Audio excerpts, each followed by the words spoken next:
The final game of the college football season Monday night was tense from the start and ended with a win for Alabama in overtime. While it was an incredible game to watch, nobody is talking about the score, touchdowns, win, or defeat today after one entitled player made the main event all about his hate for President Donald Trump. However, now, after almost 24 hours later, we're now learning that it's not what Alabama's running back said that's most shocking. It's what the team's quarterback did on live television, immediately after the win.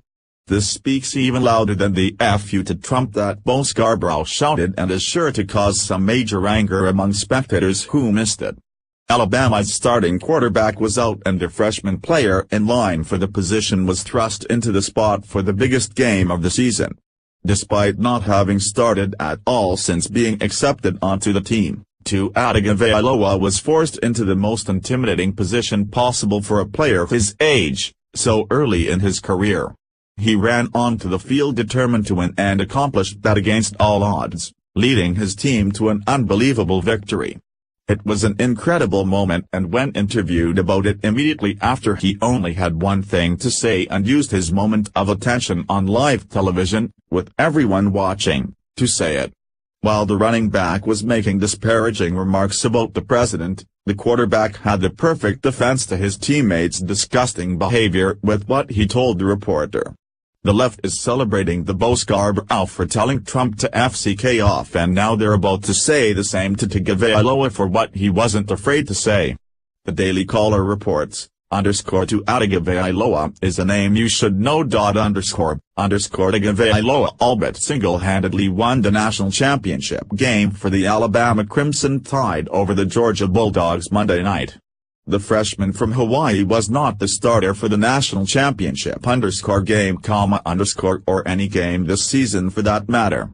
He went in to command the offense for 166 yards and 27 yards rushing in the second half, finishing 14 for 24 in the most important game of the season.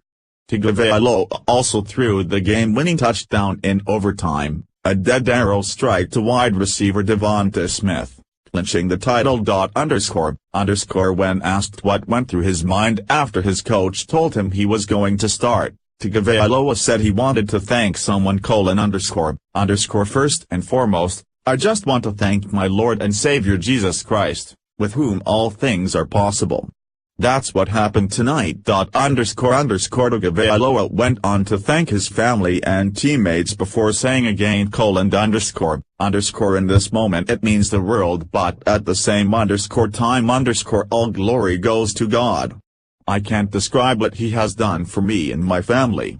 I thank God for that. Wow. This quarterback proved himself as a hero in two huge ways in one night. He brought his team to a win in overtime after being underestimated all season, and then publicly thanked God for getting him there, no matter who is offended by his religious sentiment. It's a stark contrast from the beginning of the game, with Scarborough only thought he was a hero but came out as a loser against our president and country. Two players on the same team, one honorable and gracious, the other offensive and racist. Photo, Matthew Emmons, USA Today Sports. Thrown into the game to start the second half, Tagovailoa threw two touchdown passes in regulation and put Alabama in position to win it at the end of regulation. When the field goal attempt failed, Alabama, Tagovailoa uncorked a gorgeous, 41-yard pass to beat Georgia in overtime, giving the Tide the most improbable of its 12 national titles, USA Today reported.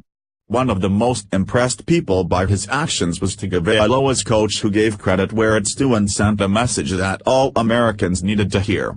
Coach Saban said he had total trust in his freshman quarterback because he knows what kind of a guy he is, and that's someone who gives everything his all of the time.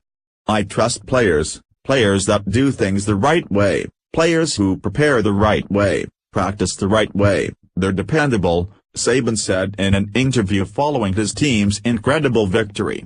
"When players do that, I have total faith, trust and confidence to put them out there.